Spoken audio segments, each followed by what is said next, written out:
There we go. Welcome back, everybody. It's episode, I forget what, 70 plus, 72, 73, somewhere in there. I'm benching and bullshitting. We're on here talking about training, competing, benching, all the like. I try to stay away from drama, of course. I'm not that kind of guy, but glad to be here, and we're going to talk about it. So this week, like I had mentioned before, I was actually a little bit late on the YouTube live. I apologize. So I tried a reverse band setup this weekend. I wasted my first hour trying to get it set up because I haven't done a reverse band setup probably 12 or 13 years. I thought I had it figured out on Tuesday. Ended up not working at all on Saturday. I was fucking with it for an hour. Couldn't get it to work. Abandoned that. If you're on Patreon, if you're on YouTube members, you saw the full workout. Went okay, not too bad. Basically, what happened was I ended up retiring my main competitive shirt, the same one I've been using for the last 4 years almost, the shirt that I've used in benching 12, 13, and 1,400 pounds. I finally said goodbye to it, waved it goodbye in favor of the replacement shirt that I got into a little bit. I didn't post it or anything. I put it on the Patreon, of course. Full workouts go on Patreon and YouTube members. And the new shirt, which is actually sitting over here, I can't reach it now. I'm stuck in this corner. I hit 1205 for a set of 10, which is pretty badass. I've done 1200 for 10 at one point or another. I hit 1205 for 10 off the 2 board, which told me like, okay, this I can settle into this piece. This is going to work just fine. So that was nice. That was refreshing. I was really, really happy with that. Nothing else really exciting happened, though. Deadlifting is going magnificent. I can't believe those words are coming out of my mouth. I cannot believe how good deadlifting is going. I'll open the floor right away, though. If y'all have questions or anything for me, just go ahead and start dropping them in. If I don't get questions, I just end up talking and running my mouth. So if you do have questions, please drop them in the chat box. Over here on YouTube, I've got James and Eric. What's going on, guys? If you are on YouTube, I really appreciate when you guys hit the like button. That tells me that you want me to keep doing these lives. So if you have the thought, if you have the quick minute, hit the like button. I appreciate that. Helps me out a lot. So I got Instagram over here, and I got YouTube over here. So happy to have you all on here. MM asks, are you pulling conventional or sumo? I am primarily right now training conventional. I train both styles because I think there's value in getting good at both. I'm not my body type. I am not in the. I don't have the body type to be good at one or the other. I suck at both styles equally. So in that sense, I just train both. They're fairly close. My max conventional sumo, which I've not actually gotten a max yet on either one, but my working weights are all within about 30 to 40 pounds of each other. So I'm not suited for either style. Kolbstrong says, why do you think we're seeing so many people drop the bar out of their hands in these band shirts? Good question. No idea. I think possibly the way the material stores energy on the way down, very different than poly and denim. Clearly, that's why they have their own division. It's a lot more that can go wrong very fast. But it could also just be they're handling weights that maybe they shouldn't be. I mean, the band shirts are allowing them to handle these super, super, super high loads, and they're not strong enough to handle those loads. I'm just spitballing. There's other things that could go wrong too. Now, if you're handling weight, maybe you shouldn't be, and it gets out of position slightly, you have more of a chance of something going catastrophically wrong, i.e. dumping it out of your hands. So, that's just kind of spitballing, but that I don't know the exact reason. Gravestrong says benching big is his business. Yeah, it certainly is. He also asks, single ply deadlifts or multi-ply? Single ply. I did pull raw yesterday up until a point. Then I threw on my single ply suit, straps down, and I was doing deficit. I was doing deficits, deficit conventional with 100 pounds of chain. And our variation with the chains, when you are at lockout, all of the chains completely off the ground. So it's a true 100 pounds of chains and probably roughly 30 to 40 pounds of bands also at the top. We're doing deficit, conventional, banded, and chain deadlift. I hate bands only once in a very great while will I ever fuck with bands. Chains I'll do more often than chain or bands. Hey, Colin says, how would you describe your diet? Normal, not it's not structured. It's not. I don't count macros or count calories. I just eat a lot of food, and as long as I'm getting stronger, that's all that matters. Maybe I should invest in a diet coach of sorts. I would love to. What's the one guy that coaches all the podium finishing strongmen these days? Nathan. Is it Nathan Payton? Is that what it is? Or help me out, guys. It's Nathan something. I thought. Most of the podium finishers like Brian Shaw, Stoltman brothers, he coaches all diet. He coaches all of these like top finishing strongmen like for the last 10 or 15 years. I think it's Nathan Payton. Boy, got lots of people on here. Okay, cool. Over here on YouTube, I've got James says, I want to switch to a 3-ply F8. How long to get used to it? If I use a 2-ply now, is 10 weeks enough time to break it in? Absolutely. 10 weeks is fine. You can absolutely get used to it in 10 weeks and switch to a 3. Eric says, hey, Jimmy, my wrist is getting better all the time. Good to hear. That being said, is your bench workout you have on your website good to use if I'm going for a 4 or 5 bench? Depend if it's equipped, yes. If it's raw, I don't have a raw program on there because I'm an equipped bencher. The band shirt program I probably wouldn't recommend because that's literally just the 12 weeks I did leading up to my 1,400 pound bench. It's just literally like verbatim, crossing my I's, dotting my T's, the workouts I did on paper. And I tend to train kind of no rhyme or reason. I don't peak, I don't periodize, I don't cycle. I just like train heavy. It's for equipped. Okay, yeah. The thing I'd probably recommend, it depends on what you're wearing. If you're in a band shirt, I mean, you could go with another program. I got a single ply shirt, single ply program, multi-ply program, and a band shirt program. But the band shirt program is kind of a loose cannon program. I just kind of wrote down what I did. It might not make sense, so but that's what I did. Gravestrong says, I pull on a loose single ply Inzer TRX squat suit and it almost does nothing for my deadlift, but it does make my hips or my squats feel explosive, gives me good hip support. Cool.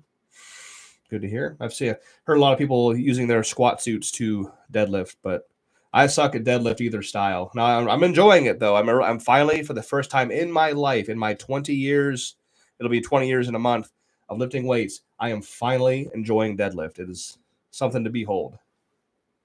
Getting Gain says, finally getting back to use my F8, 2-ply, and 3-ply. I really appreciate the help you've given me so far. Getting used to the 1 and the 2 board pretty well. What are some good ways to work on the touching? You just got to go for it, man. You just got to do it. I recommend a half board as well, because a 1 board to a full touch is like a mile. So throw a half board in there, work on a half board, and then it's easier to touch in a band shirt than it is a poly. So you just need to practice and go for it. Let's see what else we got here. We're caught up on Instagram. Let's see. Okay, DVE says, while you are certainly a legit super heavyweight, how much do you think going above 308 helps on the bench? Would 1,400 pounds be possible at 308? Do you think you will lose or put on more weight as a 3-lift guy? Oh, lose or put on more. So to answer that question first, to make it easy, I don't think I would lose any weight to go full power. I'm very comfortable where I'm at, 315, 316. So I'm not terribly far over 308. I think when I benched 1,400, I weighed 323 or 325. I can't remember exactly. I will say the point of diminishing return for me was when I weighed 340, but I was a bloated, salt retention, walking weight gain shake at 340. I took 6 steps and had to rest. My lower back was so pumped holding myself up that I had to take a break every like 6 to 10 steps. So that did nothing for my bench. I'm very comfortable at 320, 315 right now. Anna says, do you know when y'all are coming back up here? I'm going to come back up. We're coming back up June 15th. We got to meet in York.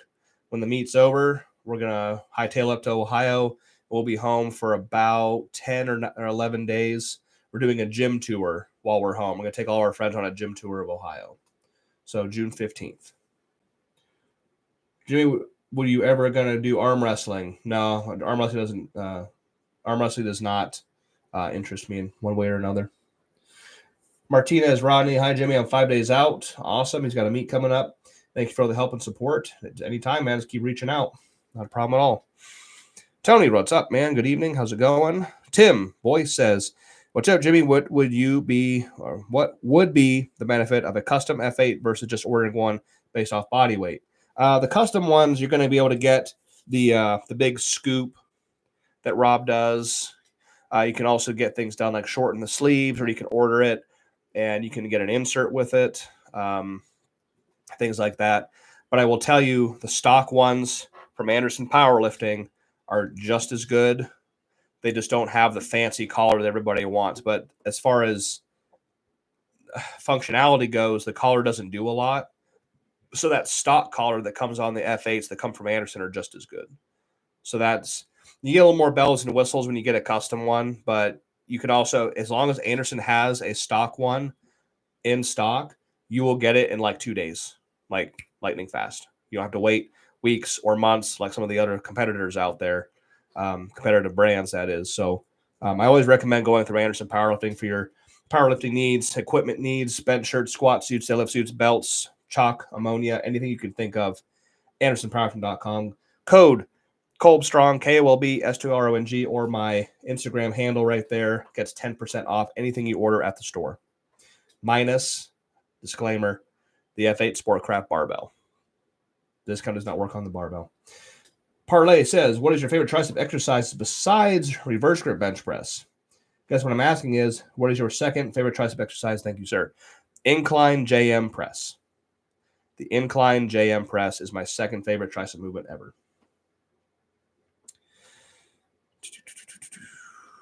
Okay, Eric, you're still working in Super Katana. Yeah, the 1120 single ply program could be a good program for you to follow. I think it's 10 or 12 weeks, can't remember.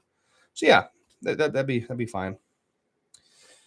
Rodney says, do you think that if I get an F6 single ply, I'll be able to figure it out by September by myself? So you've got we're about halfway through May, so June, July, August. So we got 3.5 months. I think you could figure it out in 3.5 months. It's tough. I'm not saying it's the easiest thing in the world. F6s, polys are just tough.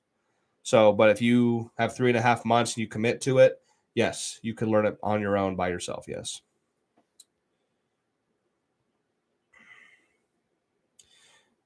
Let's see. Training through sickness, flu, and expectations for weights on the day of any. That's a tough one. It's case by case, individual basis, because I refuse to let sickness get me the fuck down. So I continue my salt intake with my element packets. I keep eating tons and tons of food and get my weight gain shakes down. Therefore, I'm not going to lose any strength I'm losing body weight and my fluids. I keep all that shit up.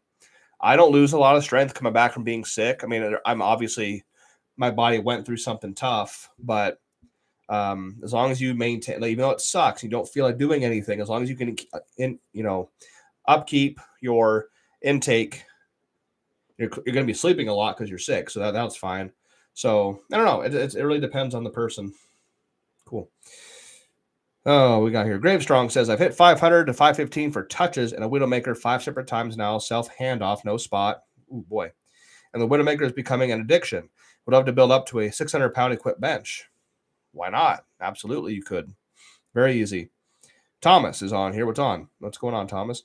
Anderson hasn't had F8 2-ply for my size in stock for like months now, it seems. Every time I check, it's sold out size based on body weight chart. You reckon I should ask Anderson to get one stocked for me?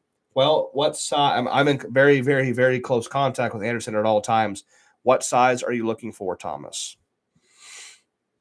If it's the size I'm thinking it is, as soon as it hits the shelf, they're gone because it's one of the most highly demanded sizes that we sell. So tell me what size you need, and I'll be able to give you some more insight. Oh, Widowmaker, not the shirt. Okay, Widowmaker. Gotcha. James says, since you're doing SSB highs shrugs variation, my favorite way to shrug, by the way, I am not. Since doing your SSB high shrugs, I'm a lot more stable at lockout. Love these now. Regular shrugs, nothing for me and for this, in my opinion. Cool.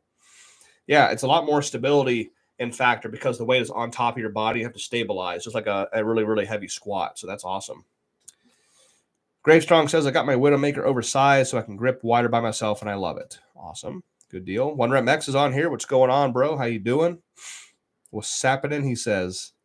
My buddy out from out west. Never got to meet you in person, though, yet. Damn it. Someday. Eric, what kind of numbers does that damn heart's in the way? Are you saying Kate? I can't see. That heart emoji. Yeah, there it goes. What kind of numbers does Katie put up? She's benching 145, I believe. She just doubled 140 in the bench. She's deadlifting in the high 200s. She wants to pull 315 by October, November, and bench 185. Squats are a little different story. We're trying to learn the mechanics and everything. So she's doing push-pull, I believe, at her first meet. So she's doing very, very well. Cool. I'm caught up. Let's see. Cool. Again, if anybody has questions, you just got to drop them in. I'll get to them. Thomas says body weight now is 95 kilos. So you're low 200s. So about 210 to 212. What size are you trying to get? What size 2-ply Widowmaker are you trying to purchase?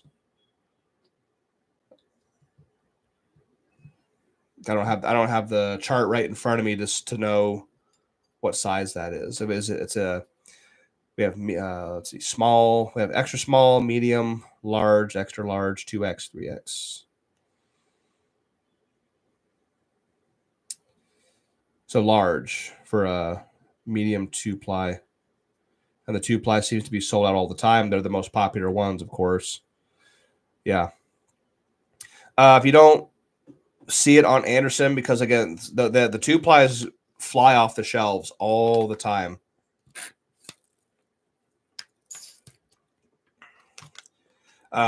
Your second option is to go through the F8 Powerlifting website. He always has them in stock. We are still a distributor for F8 products. We don't manufacture them. So if we don't have your size, we don't seem to have your size often, then I would just go through the F8 Powerlifting site. And then there you go. Gravestrong says Elite FTS sells it too, I believe. There you go.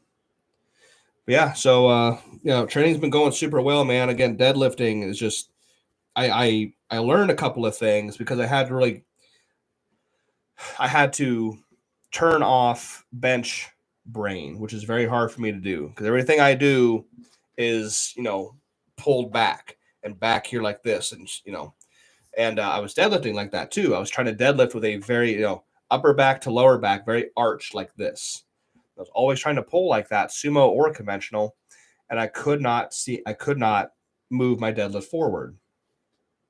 What changed everything was learning how to pull with a bent over, rounded upper back, rounded thoracic.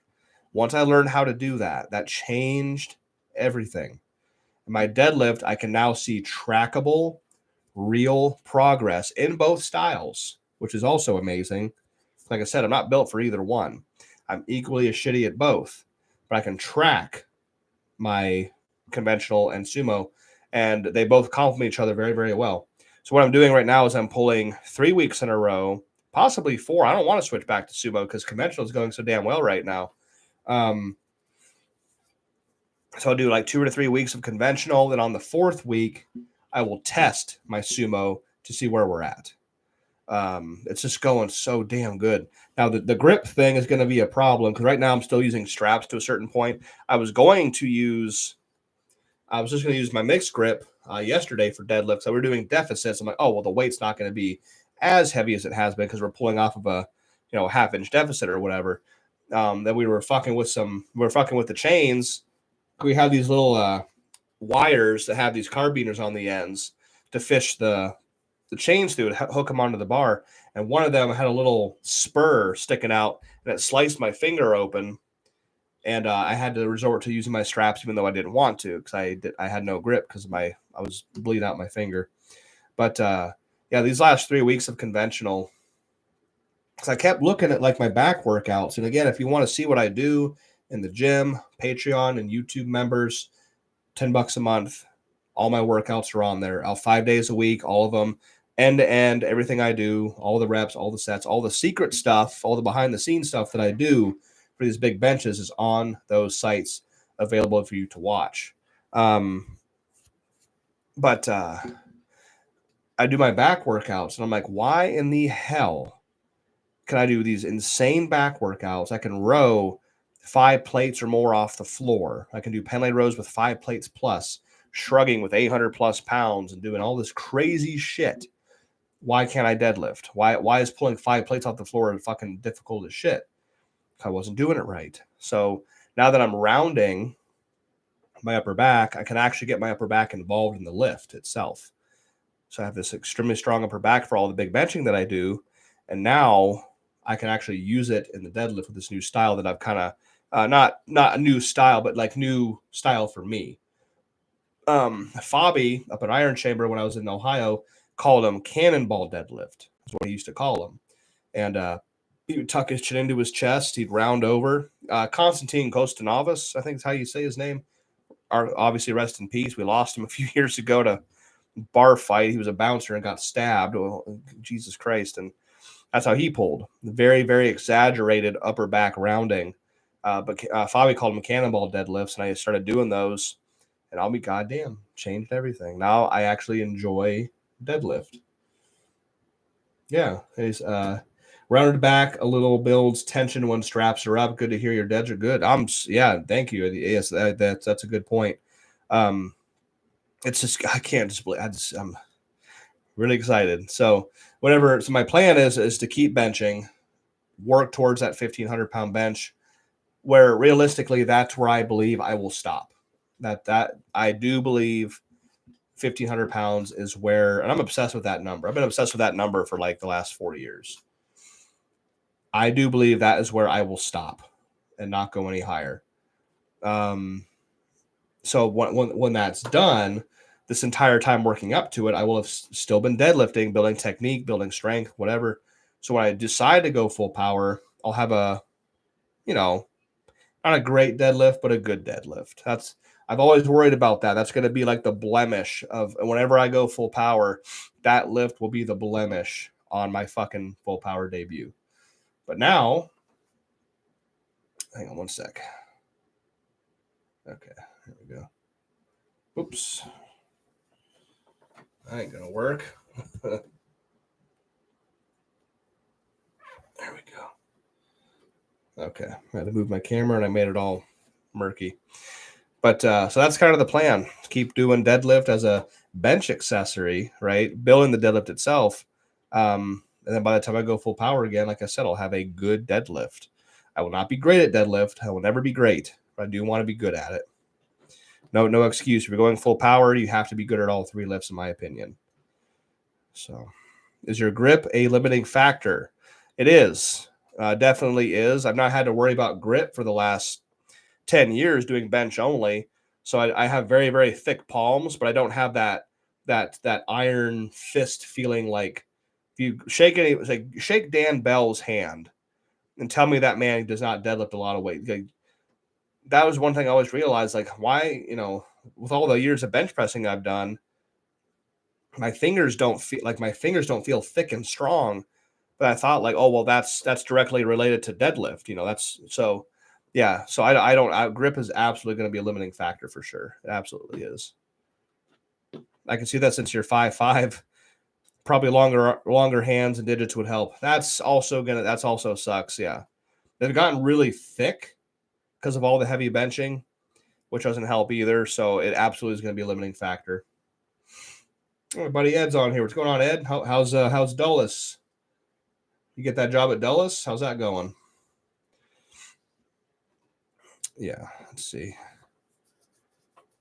Okay, Thomas is talking to Gravestrong there. Cool. But yeah, so I was really excited. I do know that benching is going to be a little bit light this coming weekend. I have my boy Chris is out of state, so I might not be able to go super, super heavy. The reverse band thing may have been solved because of my young friend Cam gave me a very, very clever idea. Oh, you've been in Florida and Texas? No shit, man. Good. My buddy Ed here is like 18, traveling all over the country. I'll be back soon, the 26th or before. Hey, don't worry about us, man. Just keep doing your thing. We're proud of you because you're working real hard, and that's awesome. Good for you, man. But let's see. Okay, good. But so the thing that we may have figured out this reverse band setup, we have the Titan bench. We have the Titan bench, that cage, that kind of that West Side knockoff bench, right? And what I tried to do, we have the safeties that go down, right, where I need them for safety. We took the safeties from another bench, the Rogue bench, and stuck them through the top holes, right? And tried hanging bands from that. That's what we tried to do. For some reason, it just didn't want to fucking work. So Cam said, hey, the bench isn't bolted down to the ground or the floor. Why don't we just move the bench over to the rig? And the rig has its own set of holes and safeties. Put the safeties way above the bench and hang bands from that. I was like, Cam, you're a fucking. I don't have that kind of brain. That is a genius fucking plan. However, I had already dragged over the 26 55 kilo red plates to the bench, 13 per side. But the plan was to handle 1,500 pounds this past weekend. It didn't happen because of this whole issue. So I was not about to move those plates to a position where I could move the bench over to this new spot, then take all 26 reds back over to that position. So I was like, hey, for this weekend, fuck that. We'll just not fuck with it. So we didn't do the reverse band thing. So we'll figure it out here this next week. Not this coming weekend, but in 2 weeks. That's the plans to go reverse bands again. Because to put 1,500 pounds in my hands for the first time ever is a little. I'd be lying if I said it wasn't intimidating. It is extraordinarily intimidating. I'm a little bit scared to do it. But if I want to bench it someday, I have to start handling it one way or the other. So to ease my conscience, I was going to do a reverse band setup that I actually practiced and set up on the Titan bench on Tuesday. And this comment here says, yeah, I have 2 sets of pin and pipe safeties for both my power racks for reverse band. See, same concept. Thank you. I set it up to where I did it perfectly, and I set it up to where the bands are only going to be taking off at a one board height, maybe 50 or 60 pounds, maybe. Because I just wanted that that visual knowing, and even though it's only 50 pounds out of 1,500, that's not very much. But just seeing it on the bar, that would help ease my conscience a little bit. Just knowing there's something a little bit extra helping the upward pull of the bar. So, that's kind of the concept idea. The most free weight that I've ever held in my hands is 1463, which was early last year, I believe. But or late 22. So I have to put it in my hands one way or the other. We have a big, gnarly 35 millimeter, 65 pound bench bar, courtesy of Rob Farrell. It's actually one of the prototype bars that he brought down leading up to him producing the F8 Magnum bench bars. It was one of the prototypes. I don't know how he did this. He took a Sportcraft squat bar and lathed off some of the length on the inside of the sleeves, put the sleeves back on to bring it down to a bench bar inside length. And we got our scale out, and I'll be goddamn, it's still 65 pounds. So I don't know if he put like little weights in there or something to make up for the lack of the bar he hacked off, but he pulled it off somehow. And that bar finally at 1,400 pounds was the first time we have seen that bar actually bow a little bit. It took till 1,400 to do so. And my buddy Chris was like, that kind of freaked me out a little bit. I wasn't expecting that. I was like, well, you should see an F8 Sportcraft bench bar in the rack with 1,400 pounds. It's like this while sitting in the rack, not even when it's in my hands yet. So for that bar to bend just a little bit is way better than it doing what the Sportcraft ones do. If I'm correct, Sportcraft obviously is from Finland, so it's Finnish steel. These new bars, the F8 Magnum bars, are Canadian steel. Very, very, very, very high grade, nice steel. When I went up to Rob's 2 weeks ago or so, when I hit the 1,300 pounds for 5 reps, not quite a PR, but only being my third heavy week back into training, I was very, very happy with that. I've done 1,320 for 5. So 1,300 for 5 is not my best performance ever, but it was still very, very good. I got to work with his 32 millimeter final finish product Magnum bench bar. Whoa. 10-10, 12 out of 10. Absolutely fucking recommend.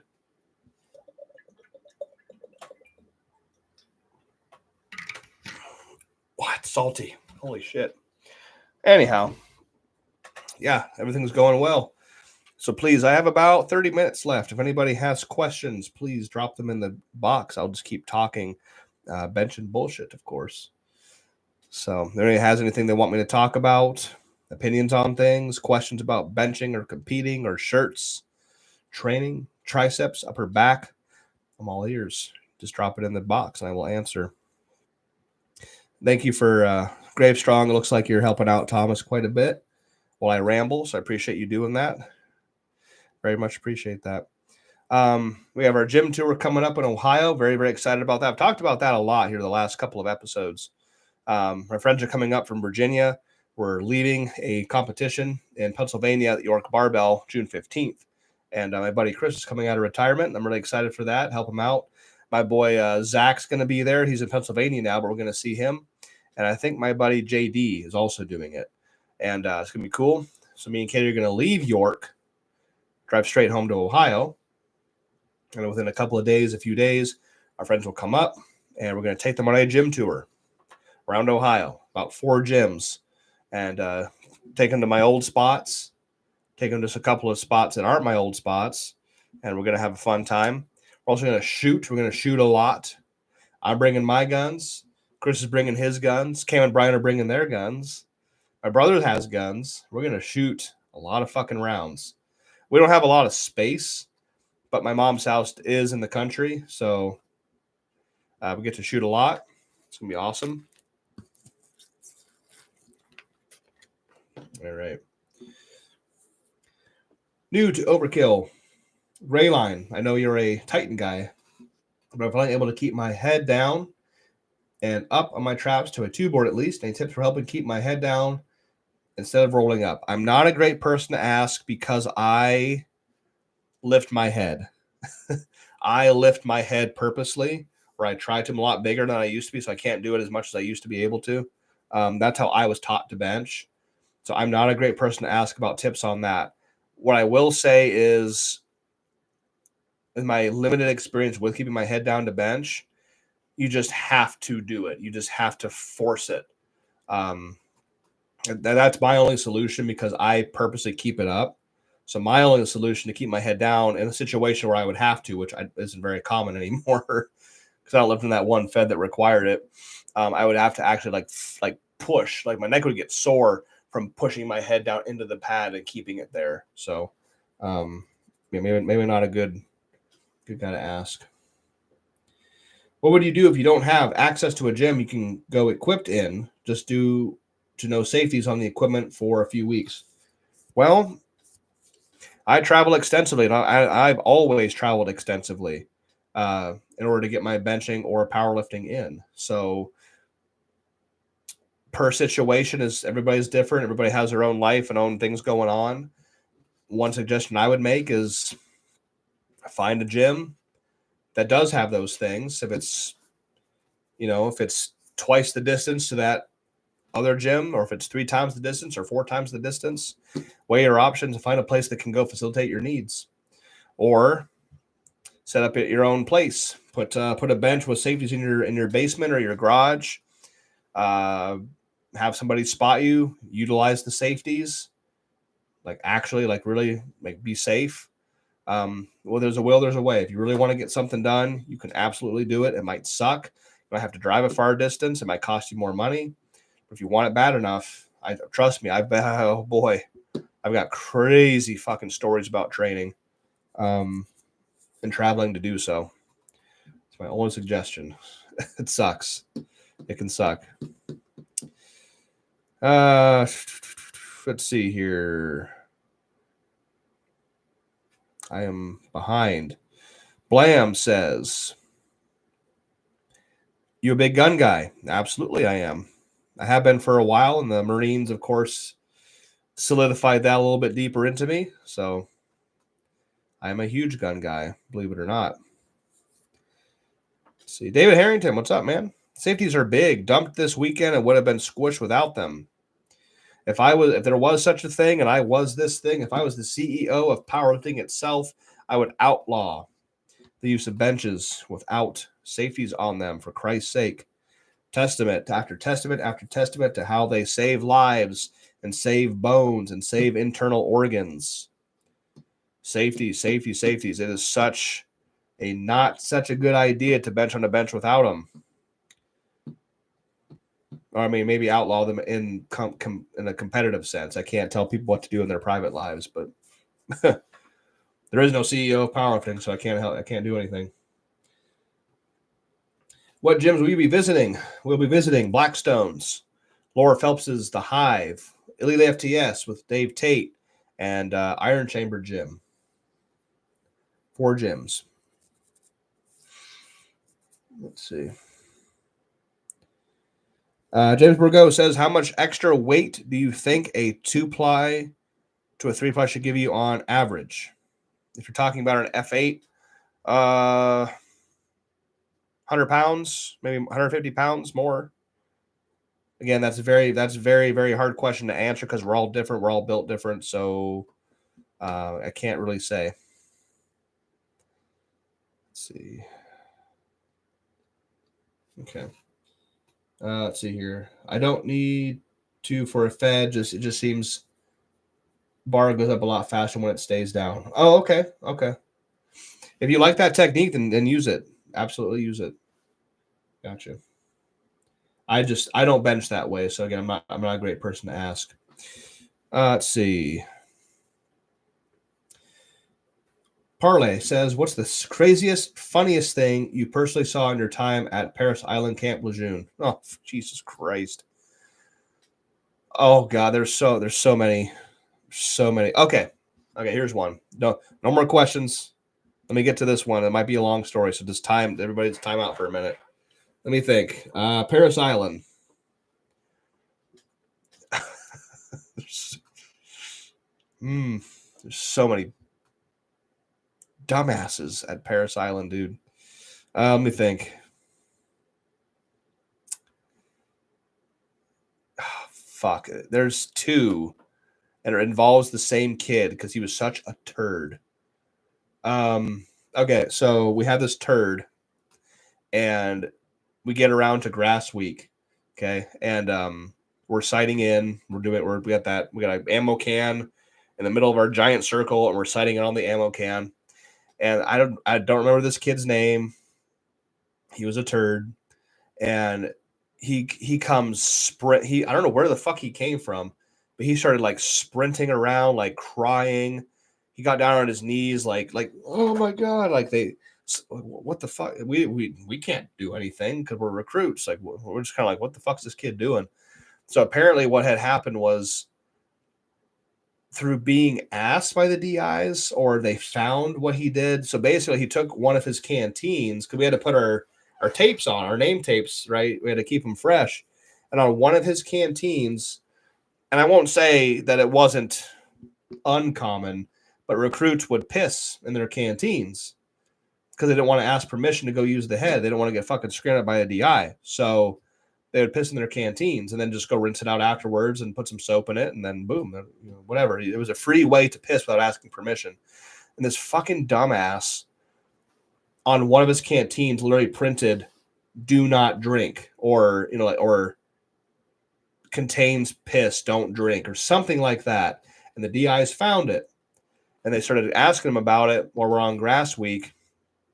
And then they got this kid just screaming and crying, and our kill hat was like had him start sprint, bitch, and he started sprinting up and down. And this kid was not like a screamer, like he was a quiet recruit. He wouldn't scream until this point because he said like, oh, he was like, because like you're going home, you're getting dropped, you're going home, you're not gonna be a Marine, you're getting dropped right now for that shit.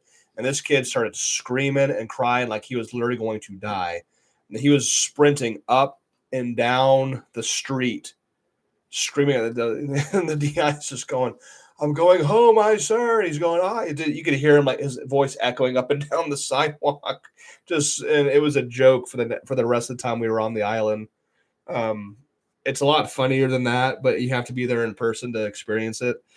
And that same kid just was a fucking constant turd, man. And our guide was in the closet with all the cleaning supplies, and I wasn't in there. But what happened was the guy was in there with like 2 other recruits, and our one drill instructor we really fucking liked, and it was Sergeant Cantu. He was amazing. We loved Cantu, and he goes in there, and the guide was talking to him and said that this turd had first watch on fire watch that night, and he was fucking up all the time. So basically, we had some recruits that were on bed rest from like wisdom teeth and stuff, and we would bring them extra chow from the chow hall. And for dinner that night, so that what the guide said was, "Hey, Drill Sergeant Cantu, I think it'd be a good idea to get some extra chow tonight." And then basically the whole premise was the extra chow would be thrown away in the garbage can, and then the DI would fuck with them with it. And it was spaghetti that night. So we get like Sergeant Cantu puts in an order for us to get like 5 or 6 extra containers full of spaghetti. It obviously doesn't get eaten because there's not enough recruits to eat it, right? That are in bed rest. It gets all thrown away in the fucking dumpster. After we do all of our nightly routine, all that crap. And then lights, and then shut all the lights off, and it's just quiet because the DIs can't scream until this night. And we all knew what was going to happen. So of course you hear all the bunks start to creak because we're all poking our heads out, looking down the hall, and this fucking turd is on fire watch down there by the heads.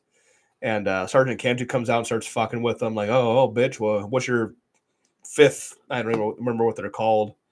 Just asking them, and the kid couldn't respond. It wasn't responding, and just being a complete bag of ass. And Sergeant Cantu starts screaming at him in his face and spitting on him. And he takes the entire trash can full of spaghetti and other shit and dumps it all around him and kicks it. And there's just spaghetti. Everything was spaghetti-fied every fucking where. And then he walks away back into the duty hut. And the bunks are shaking because we're all fucking laughing and just cracking up. And this kid had to clean it all. He only has an hour for fire watch. So I didn't do this because I was an adult, but they started like running past him, in their little flip-flops and green on green to the head. And as they pass him, they're like smacking him in the head. There was a lot more than that. Those are just 2 very, very, those are short stories, believe it or not, but sorry, that was long-winded. I don't get asked about parasliding that often. So I had to get into it. So, okay. Time in, the floor is back open for questions. I got to catch up on YouTube here. Let's see. Okay. Right. Okay. Blam says, you got to get a workout in or Lee FTS, film it. Yes, I'm going to go to Lee FTS on Saturday. Obviously, I film all my workouts and they go up on Patreon and YouTube members. And if anybody's interested in that, it's $10 a month. So that'll be, I forget what day we're going to Elite. I'm also doing Table Talk again. So looking forward to that. That'll be on a Monday. So we'll go work out there first with all of our friends, get a workout in, film it, put it on Patreon, YouTube members. And then on Monday, I know I'm going to Elite FTS to do table talk for a second time. Excited for that. Let's see. Thomas says, Jim, did you see me tag you in that Elite FTS video where this guy, Nikita Starstrun, somehow dumped 460 kilos? I've been seeing that video all over the internet. Like, I've been seeing it a lot. Yeah, it slipped right out of his hands, right onto. Luckily, he had body savers on there, or else he probably would have died. 1,020 just, I mean, like, that's, you're going to either die or you're going to get so damn hurt and never be the same. So he had body savers, though. It did make contact with him, but the body saver saved it from going any lower. Who was that one dude that writes for Elite FTS? The raw lifter. Fuck. Well, anyway, he was a raw guy, and I think he was benching 525 or 550, and he dumped. It fell right out of his hands at lockout, and it hit him so hard and so fast, he actually broke his back, I believe. So imagine what 1,020 would do to you. So imagine how well I sleep at night handling 12, 13, 1,400 plus. Let's see. Cool. Swede Burns. There it is. That Swede Burns. Thank you, Thomas. You're always on top with my questions and inquiries. Yeah, Swede Burns dumped 550. Thank you again. Yeah, Camden, yes. Swede Burns. He dumped 550 or so on his chest, and it sunk in so hard and so fast that he broke his fucking back. It shattered, like fractured a vertebrae. So imagine twice that plus a little bit more. Yeah. All right, cool. Where the fuck were we? Yeah, we were talking about Paris Island and shit, and I got all distracted. And oh, Howard, I'm sorry. Howard says, "Hey, are you taking on new clients?" Let me think. I've got a fellow in Australia. I've got my 2 females. Email me, Howard, and we'll talk. I think I might be able to take you on. I have, if it's week by week, it's 400. And if it's just like a pre-written, like 12-week full custom, I print it, and like, here it is. That is, I believe 300. It's on my site. I can't remember. But email me. We'll get a conversation started. And Gene did that at the Olympia 2004. So yeah, he dumped, but he was dumping as he was going for a touch. So he went to touch way too low, and it kind of like helicoptered out of his hands. He didn't like drop it from like lockout out of his hands. He dumped on a touch. So it's not quite as catastrophic, but still, I think it was with 1,015 or so. You got the pay-per-view. Yeah, Howard, just do that and we'll talk. Let's see. Swede Burns said it was because he didn't wrap his wrists rushing in a meet. That makes sense. I dropped 405 on my chest at full lockout because I didn't wrap my wrists. So, yep.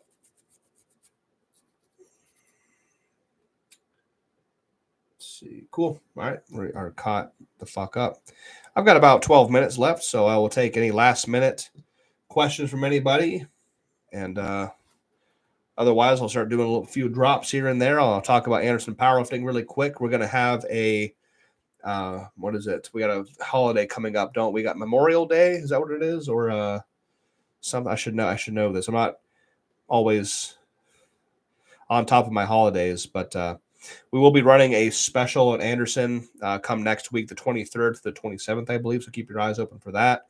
Go follow the Anderson Powerlifting page on Instagram. Has all the information you can find. Again, Kolbstrong, KOLB, S2RONG is a code you can use for 10% off your entire order at AndersonPowerlifting.com. Anything you need, anything you can think of, I highly advocate for the KLA wraps, F8 bench shirts, the Anderson Armor knee sleeves. If you're a big fan of like the Inzer fancy ones that are super thick, or the Pioneers, we have a competitive price at $99 for our Anderson Armor sleeves. Again, Kolbstrong for 10% off. We have chalk, ammonia, bench belts, power belts, 10 millimeter belts, lever belts, prong belts, a lot of stuff. Anderson Powerlifting. Got a question about talon grip. Do you sometimes use talon grip when you're in your shirt? Not in a shirt so far. The most I've done with my reverse grip talon grip is 900 pounds for a triple. I think I was in a Widowmaker for that. My tolerance for reverse grip has gotten very, very low. I've not done it in a very, very long time. I'm going to start getting back into reverse grip actually this week on Wednesday. At some point, I wanted to compete reverse grip in an actual competition, but I have not been, hasn't been high on my priority list recently. So the most I've done, again, as far as equipment goes in reverse grip is like a couple of inserts together or just a Widowmaker. I've not actually gotten into a shirt and done that yet. Memorial Day, 27th May. Okay. Yeah. Independence Day, July 4th. Gotcha. Thank you. Must be Memorial Day. We have a Memorial Day sale going on at Anderson Powerlifting next week. We also have the Kolbstrong Scholarship. Sorry, guys. We have the Kolbstrong Scholarship coming up. Actually, we have it coming up all the time. We got fundraisers. We accept donations, of course. It's our nonprofit, certified nonprofit, the Kolbstrong Scholarship, where we raise money for the youth. We raise money for young powerlifters, $1,000 at a time. So if we raise $4,000 throughout the year, we sponsor 4 athletes. If we raise $12,000 like we did 2 years ago, we sponsor 12 athletes. So what we do is we collect money throughout the entire year by doing fundraisers and donations, of course, accepting donations. And by the end of December, beginning of January, so January 1st through the 31st, the applications open up. You can take yourself or your young powerlifter and go to the website, kolbstrongscholarship.com, and follow the prompts. Fill out the application throughout the month of January, and then by the end of January, we close them, and we go through and we pick the ones that need it the most. We look at their stories. We look at what situations they're in, what they need it for, what they would use it for. And it's very, very hard for us because we accepted 4 applications the beginning of this year. We had like 75 people apply for it. It's like, I got to pick 4 out of 75 people. Like, shit. It's very tough.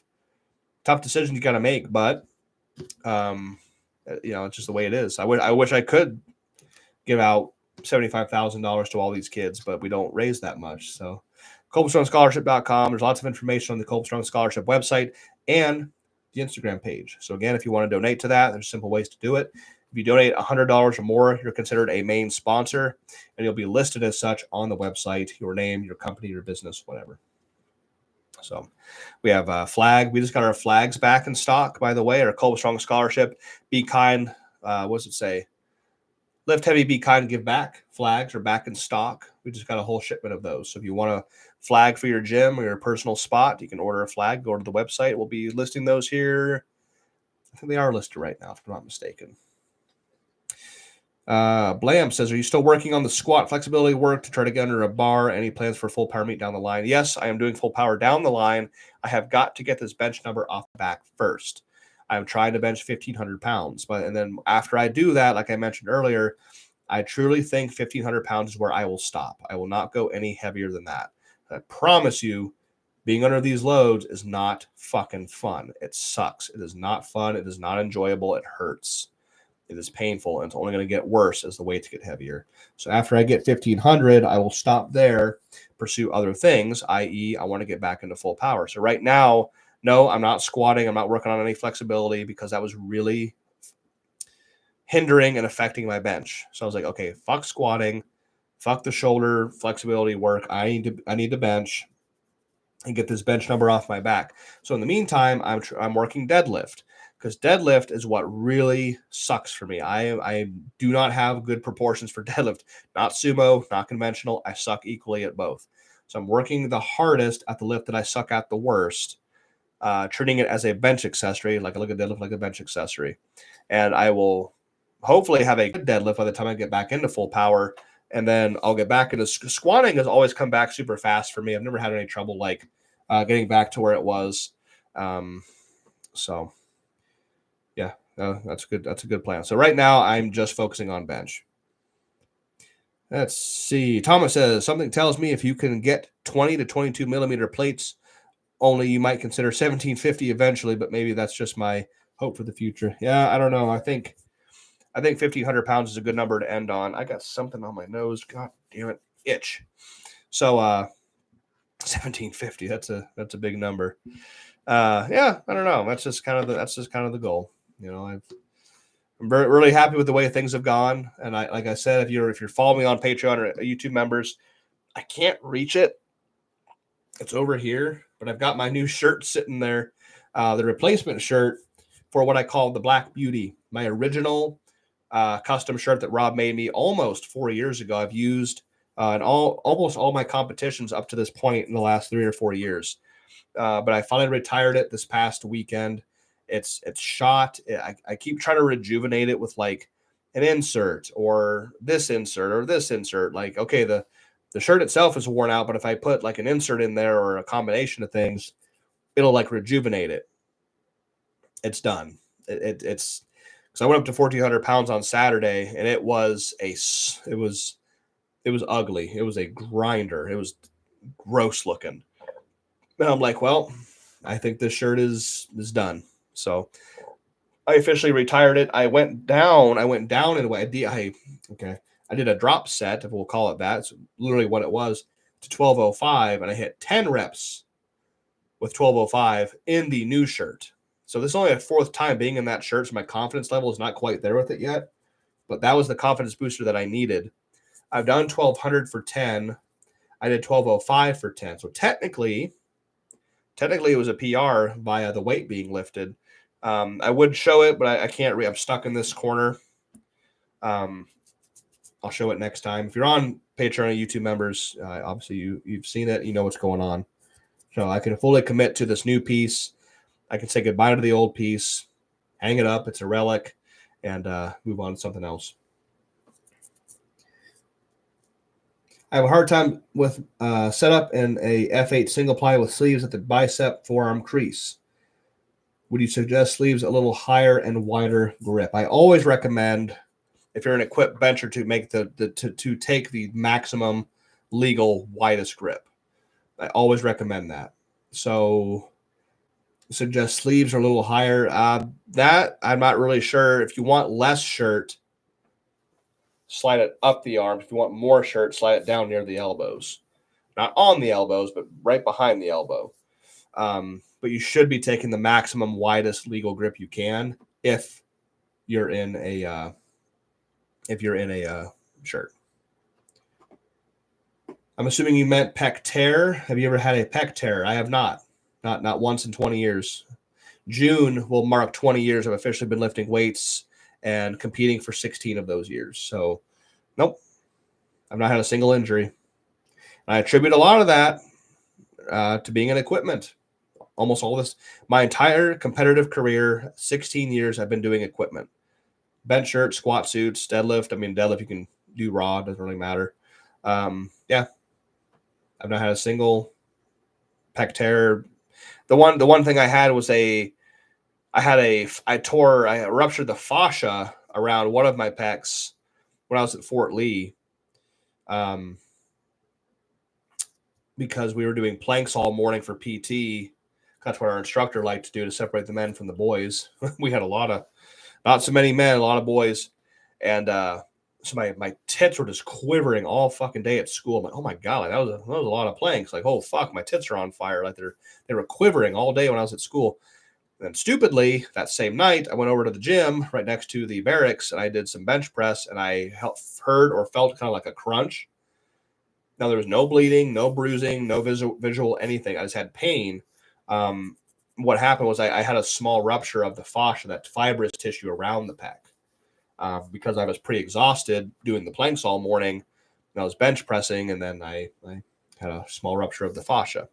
So that was kind of a different situation where it wasn't actually like the precursor to the injury was not the weights themselves. It was all those we were doing planks off and on all morning for like 45, 50 minutes. That's what he liked to do. He just liked to do planks. So that was kind of what it was. Let's see. Gravestrong, I bet Jimmy could put up a wild JM press 1 rep max. I've never done a 1 rep max with JM press. I just do a lot of reps. 1 rep max says, knock on wood, honestly being Injury-free for 16 to 20 years is the biggest flex one can make. Congrats. I don't consider it a flex. I just, again, like, people forget that like equipment or gear has been a part of the sport since the 80s. It's changed. It's gotten better. It's gotten more advanced, but it's been part of the sport for 40 plus years. And that's what I did. As soon as I got into lifting, I got into gear. I'm saying gear like equipment.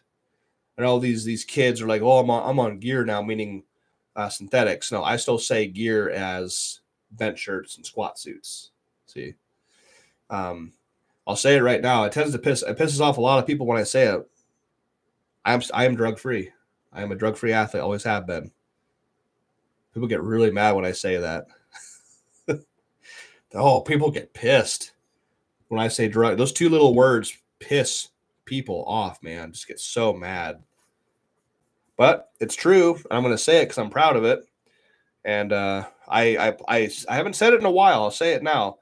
But I give people the option. I say, hey, I tell people all the time, open invite. If you want to test me yourself, come down to our gym. I'm not going to give you my home address. Get out of here. You can come down to our gym, and I will take a piss test for you on the spot. Do me a favor, though. Make sure you do it unannounced. Right? Don't tell me you're coming. Just show up. Unannounced, anytime. Come to Unleashed Strength Gym in Manassas Park, Virginia, and I will piss on your Cheerios or in your cup and take your test. I've said that out for years now. No one's ever come up. No one's ever done it. No one's ever showed up and produced. But when I did my 1,400 pounds, I entered the amateur division, and I received a drug test for it, and I passed. Small tidbit there for you. But yeah, I want to see if anybody had any problems with me saying that shit. No, so far I haven't gotten anything. No hate, so. Let's see. Thomas says, I always say I'm natty until now. Never know what the future holds. That's the thing too. I'll add to that. I'm not against using. I might not be drug free for my entire career. I might go down that route. I'm not against them. I've seen such consistent progress over these 16 years of competing. I've not had the need to do it. Now, if I went like a year and a half to 2 years of like zero progress, no matter what I did, that would probably prompt that decision. But I've had such constant progress. I'm like, why would I need to do it? I'm good. Is that a Capri Sun? It is a Capri Sun. I'm a 90s kid, bro. I remember these shits came out. Yeah, dude. That is a Capri Sun. I love them. Sorry about that. Let's see. Would you say that you were stronger when you did 1125 single ply or when you did 1408 in the F8? Thank you for the extra 5 pounds. I did 1120, but thank you. Yeah, 1120 single ply was. It's hard because could I do that right here as I'm sitting here? No. But the thing was, I was in katanas and polys straight for 13 years with no breaks almost. So the technical mastery of it was there. Do I think I'm stronger? I mean, I'm doing things now in training, even outside the shirts, with like accessory movements and triceps and other things that I couldn't do when I benched 1120 single ply. So it's hard. It's different. Now, which one was harder, benching 1400 or benching 1120 single ply? Oh man, that's tough because are the band shirts easier to master? Yes. Is single ply poly harder to master? Yes. Are the band shirts necessarily easier to use? Not so. I mean, the weight you lifted is so much heavier. Then the answer is kind of like no. It's hard to compare. It really is. That's a really good question. I will say I currently don't have the technical mastery in poly that I had when I was doing it. I have not been in a poly shirt for 3.5 years because I've been focusing on the band shirts and benching 12, 13, 1,400 pounds. So that's a good one though. I can't really say. I have delved in poly a little bit here and there, and the weights that I'm handling don't feel heavy, but I just don't remember how to fucking use them. That's the problem. That's a tough one. Let me think here. Pretty sun goated. Is holding the slingshot wider always mean more tension? Yes, you are preloading the piece before you take it out of the rack. Shorter distance to push the weight, obviously, and you are pre-stretching the piece before you take the weight down. Cool. Let's see here. One Rep Max, even to this day, these raw guys are always looking for the next knee sleeves, and I seen a bunch of those guys needing help putting on their singlets in the warm-up room at a meet or two here in San Diego. Oh, damn. Yeah. I've seen guys get cut out of their sleeves and then put on a new pair for their second attempt squat, and then get cut out of that pair to put on a third pair for their third attempt squat. But they're raw, you know. Let's see. Anabolics don't show in urine analysis. Got to be blood, but I believe you. I believe you're strong, stocky, heavyweight. I mean, yeah, I'll do whatever test that is necessary. I mean, I'm not a huge fan of giving them blood, especially to a stranger.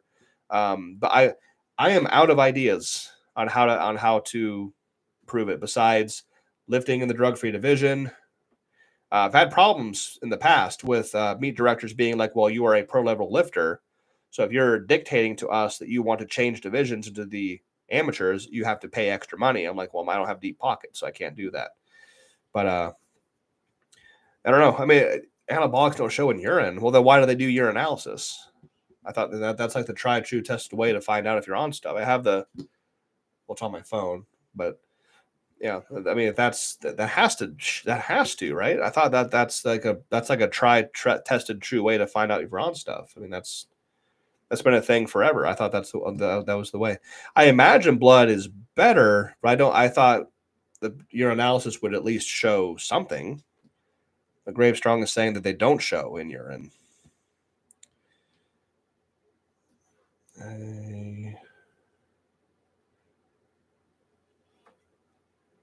The Sasquatch says 1,200 poly bench after the 1,500. Oh, good God! Oh, I don't know, man. That's also a really good one. I don't know. Being in poly now just won't.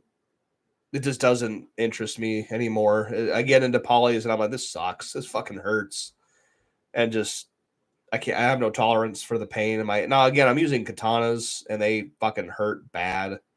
If I was in something different, my multiply F6, I actually enjoy using. It doesn't cut me up nearly as bad as a single ply katana does, but I don't know. I'd have to really think about that. I don't know. That's a good question.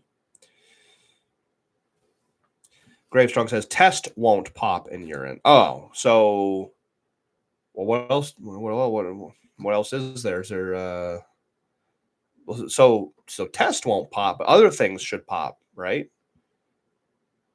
Right? There's other things out there besides test, is there not? My phone's okay. Oops, sorry guys. What's your opinion on overspeed eccentrics, and what's your opinion on a pec deck machine? So the first one's easy, or the second one's easy. Pec deck is okay. Don't rely too heavily on it, but I think it's good for like kind of leaving the gym work. Like before you leave the gym, do like 4 sets of 25 or 5 sets of 25 or something just to pump the pecs up with some extra blood. I think there's more effective movements out there, but it has its place. I just wouldn't rely too heavily on it to build your pecs. What's your opinion on overspeed eccentrics? I don't use them. I don't use speed work. I don't do speed work. I actually think speed work is for the birds. I despise it. I do not like conjugate. The only thing of conjugate that I agree with is the avoidance of the law of accommodation. So the rotation of max ever movements. I do believe in that. That is absolutely factual. But speed work and band tension and percentages and doing speed work with, I can hear Louis in my head right now. Wow, 7 sets of 5 at 15%. I don't know, fucking. I can't. It's just, to me, in my opinion, IMO, it is such a huge waste of time. There's so many better things out there you could do with your time besides fucking speed work. Lifting.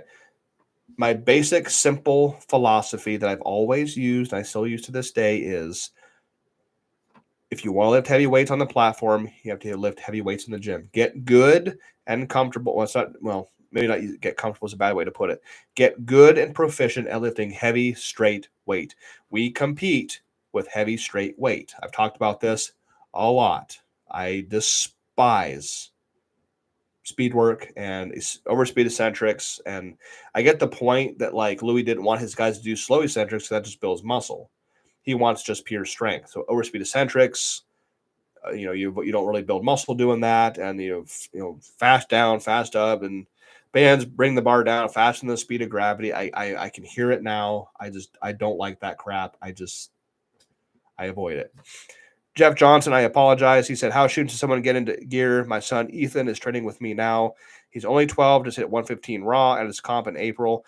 Is there any age you would recommend to start, like a minimum age? Well, I'll let you take inspiration from, I started in gear, equipment, okay, bench shirts. My phone just died. So I got you guys now. So yeah, I am done on Instagram. My phone is dead. I started in equipment when I was 18. I lifted for 4 years. So from 14, I didn't start quite as early at 12. I started at 14 years old and I went to 18 years old just training raw, training everything, overhead press, seated overhead press, dumbbell overhead press, maxing out rows and deadlift and hack squats and Jefferson squat deadlift and doing everything, trying to get good and strong in everything. Because I didn't really have a direction at the time. I wasn't interested in powerlifting until I was 18. When I was 18, I wanted to powerlift. I met Adam Hicks. He gave me my first bench shirt, a 2-ply Karen Klein denim. And then I started lifting in gear ever since. So the last, like I said, 34, so 18, 16 years. So I think that minimum age, I don't think is a thing, but minimum time spent lifting weights should be a minimum. So I would say, from my experience, and this is again just for inspiration purposes, I think he should live for at least 4 years, building up his base of strength and muscle, tendon strength, motor functions, learning the movements themselves, things like that. That's what he should do. But if he was lifting weights from 12, and then he at 16 he lifted for 4 years, get him into equipment. If he started at 18 and lifted for 4 years at 22, this is just my personal experience. So yeah, I do think there should be. I mean, putting somebody in equipment right away, I don't think is the wisest move. You should spend some time trying to build muscle and just kind of bodybuild for a while and do that. Where are we?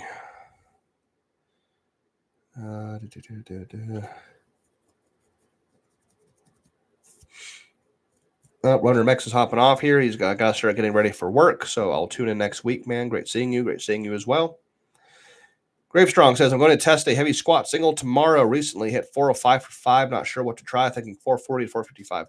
I think if you can hit 4 plates for 5 reps, I think 455 should be like a very decent top end single for you. I do think that. Yeah, looking forward to it. If you're on here next Monday at 8 p.m., let me know how you did. I want to hear what you squatted. Absolutely. If anybody wants to contact me, you can go through email, which is just the Kolbstrong@gmail.com. You can also DM me on Instagram, which I will say is the easiest and fastest and most reliable way to get a hold of me is just DM me on Instagram, which is just Kolbstrong, KOLBS2RONG. Ask for questions. You can send me videos to critique. I don't mind. Just let me know who you are. Hey, we talked on benching and bullshitting the other night. I want you to critique a video or look at this. I'm all ears, all eyes. So just reach out and talk to me. I have gone over my hour. It's been an hour and 14 minutes and 5 seconds. So I will end it right there. It's been a great time talking to everybody. This episode of Benching and Bullshitting, we got into some competing questions, training, Triceps bench shirts, Anderson Powerlifting, Kolbstrong Scholarship, Patreon, YouTube members, and drug tests and being drug free and all that stuff. So it was a good episode. Thanks for everybody. I will Jeff Johnson. Okay, there you go. Good info. Hey, everybody, I'll see you next week, 8 p.m. Eastern Standard Time for another episode of Benching and Bullshitting. Until then, have a good week and stay strong.